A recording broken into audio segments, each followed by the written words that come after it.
Cricket ಅಂದ್ರೆ ಏನು?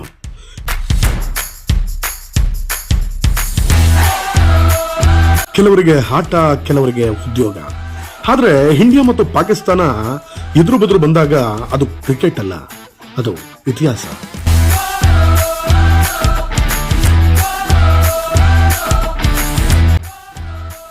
T20 cricket ಇತಿಹಾಸದಲ್ಲಿ ಭಾರತ ಮತ್ತೆ ಪಾಕಿಸ್ತಾನ ಸುಮಾರು 9 ಬಾರಿ ಮುಖಾಮುಖಿ. ಅದರಲ್ಲೂ 8 ಬಾರಿ ಗೆದ್ದದ್ದು ಭಾರತ. ಇದು ಅಂಕಿ ಅಂಶ ಅಲ್ಲ ಸ್ನೇಹಿತರೆ, ಇದು ಒತ್ತಡದ ಮುಂದೆ ತಲೆ ತಗ್ಗಿಸದ ದೇಶದ ಕತೆ.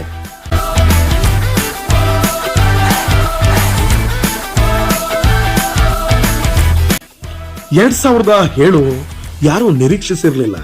ಹೊಸ ಫಾರ್ಮ್ಯಾಟ್, ಯುವ ಆಟಗಾರರು, ಹೊಸ ನಾಯಕ ಧೋನಿ. ಮೊದಲ match India versus Pakistan, tie, bowl out. ಆ ದಿನದಿಂದಲೇ ಪಾಕಿಸ್ತಾನ ಮನಸ್ಸಲ್ಲಿ ಒಂದು ಬಿರುಕು.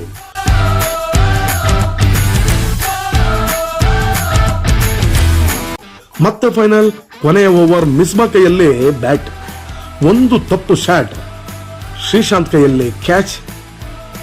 ಆ ಒಂದು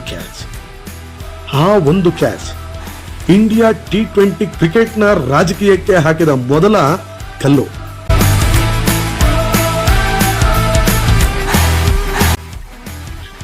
ಎರಡ್ 2012 ಭಾರತ ಗೆಲುವು, 2014 ಭಾರತ ಗೆಲುವು, 2016 ಭಾರತ ಗೆಲುವು, 2022 ಭಾರತ ಗೆಲುವು ಗೆಲುವು ಗೆಲುವು. ಒಂದೇ ಪ್ರಶ್ನೆ, ಯಾಕೆ ಯಾವಾಗಲೂ ಭಾರತವೇ ಅಂತ?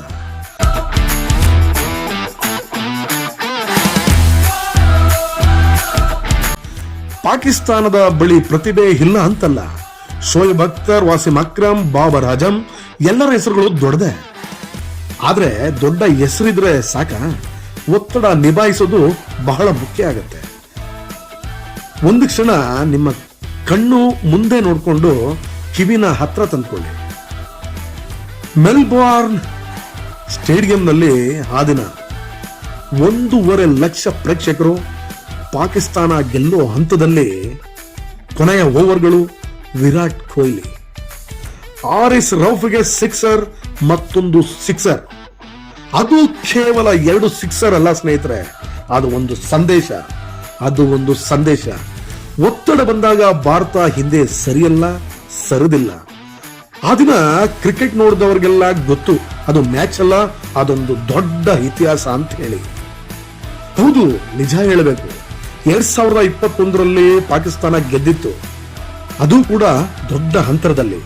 ಆದ್ರೆ ಒಂದು ಪ್ರಶ್ನೆ ಕೇಳ್ತೀನಿ, 9 ಮ್ಯಾಚ್ಗಳಲ್ಲಿ ಒಂದೇ ಒಂದು ಜಯ, ಅದು ಡಾಮಿನೇಷನ್ ಅನ್ನ ತೊಡೆಯುತ್ತಾ? ಇಲ್ಲ. ಮಹಾನ್ ತಂಡಗಳು ಸೋಲಿನಿಂದ ಕುಸಿಯಲ್ಲ, ಅವು ಸೋಲಿನಿಂದ ಕಲಿಯುತ್ತವೆ. 2022ಕ್ಕೆ ಅದಕ್ಕೆ ಉತ್ತರ. ಭಾರತ ಏಕೆ ಯಾವಾಗೂ ಮೇಲ್ಗೈ ಸಾಧಿಸುತ್ತೆ? ಭಾರತ ಗೆಲ್ಲೋದು ಕೇವಲ ಆಟಗಾರರಿಂದ ಅಲ್ಲ, ಮಾನಸಿಕ ಶಕ್ತಿ, ದೃಢ ನಾಯಕತ್ವ, ಒತ್ತಡದ ಕ್ಷಣದಲ್ಲಿ ತೆಗೆದುಕೊಂಡಂತ ತೀರ್ಮಾನಗಳು, ಟೀಮ್ ಡಿಸಿಪ್ಲಿನ್. ಭಾರತಕ್ಕೆ ಸ್ಟಾರ್ಗಳು ಇದ್ದಾರೆ, ಆದ್ರೆ ಸ್ಟಾರ್ಗಳಿಗಿಂತ ಟೀಮ್ ತುಂಬಾನೇ ದೊಡ್ಡದು. ಇಂಡಿಯಾ ವರ್ಸಸ್ ಪಾಕಿಸ್ತಾನ ಮ್ಯಾಚ್ ಅಂದ್ರೆ ರಸ್ತೆಗಳು ಖಾಲಿ, ಟಿವಿ ಮುಂದೆ ಕುಟುಂಬ, ವಿಕೆಟ್ ಬಿದ್ದರೆ ಕೂಗು, ಸಿಕ್ಸರ್ ಹೊಡೆದ್ರೆ ಹಬ್ಬವೋ ಹಬ್ಬ. ಕ್ರಿಕೆಟ್ ಮೈದಾನದಲ್ಲಿ ಹಾಡೋದು 22 ಜನ, ಆದರೆ ಭಾವನೆಗಳು 130 ಕೋಟಿ ಜನರದ್ದು. ಸಂಖ್ಯೆ ಹೇಳೋದು 9ರಲ್ಲಿ 8, ಆದ್ರೆ ಇತಿಹಾಸ ಹೇಳೋದು ಭಾರತ ಒತ್ತಡದ ರಾಜ ಅಂತೇಳಿ. ಇದು ಆಟ ಅಲ್ಲ ಸ್ನೇಹಿತರೆ, ಇದು ತಲೆಗೆತ್ತಿ ನಿಲ್ಲುವ ಕತೆ. ನಿಮ್ಮ ಅಭಿಪ್ರಾಯ ಏನು? ಟೀಮ್ ಇಂಡಿಯಾ ಡಾಮಿನೆನ್ಸ್ ಮುಂದುವರಿಸ್ತದ? ಕಮೆಂಟ್ ಮಾಡಿ. ಜೈ ಹಿಂದ್.